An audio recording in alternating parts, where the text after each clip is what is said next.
James from Osprey here with Doug Souls, coach for Great Oak, Temecula. How did you think your team performed today?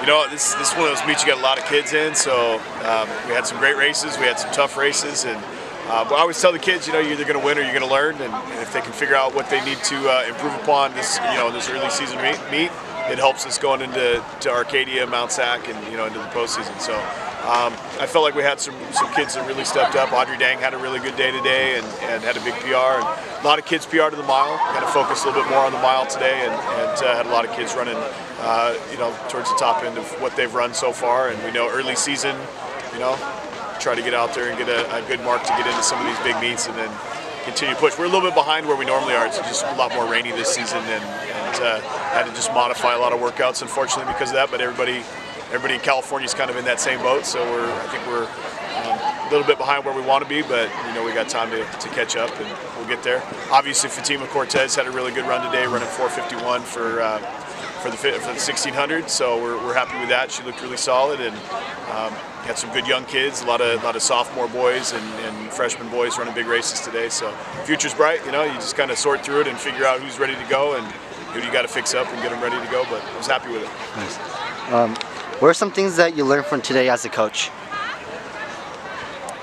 We come to this meet because you typically get perfect weather and a really good track and real close competition. Everybody in there is injured about the same time.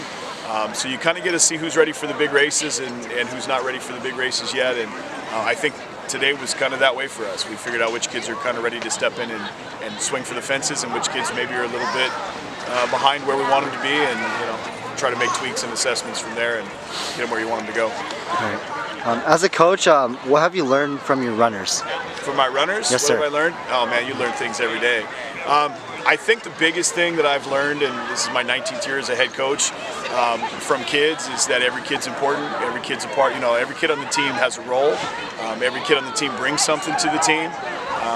And it means just as much to that kid that's trying to break 6 minutes in the mile as it does to the kid that's trying to break 4 minutes in the mile. So I think just making sure we treat every athlete like they're an important part of the team is what I've learned from year 1 of coaching to year 19. Just making sure that we treat each kid as if they're just as important as any other. All right. What are some key things that separates and makes Great Oak different and special than other teams out there? There's a lot of great teams in California.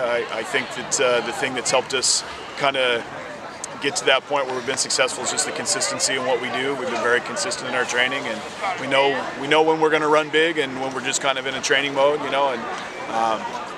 I think just the confidence of our kids going into races, knowing that they're going to compete.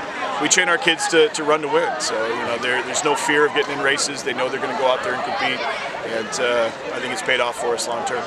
Right. What are some of your thoughts for weight room, for like distance runners lifting weights as well?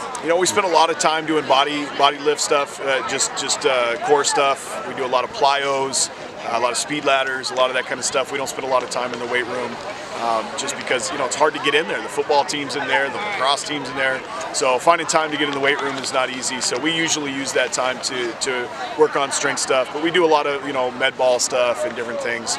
The cross country runners, they don't need to be benching 235, so it works out. Okay. And what is more important, attitude or talent? You know what? You can have a kid with a ton of talent and a bad attitude, not ever do anything. So I'll take a hard-working kid that's willing to put in the work all day. And we've been fortunate. We've got a lot of hard-working kids. You get lucky when you get the kid that's got the talent and the positive attitude, and those are the kids that are almost always going to be your state champions. I've been fortunate, obviously. Tori Gaitan was the state champion in cross country this year. Very positive, hard-working kid, and you get kids like that, and you're going to be successful as a coach. All right. Well, thank you for your time, Coach Lewis. Appreciate it.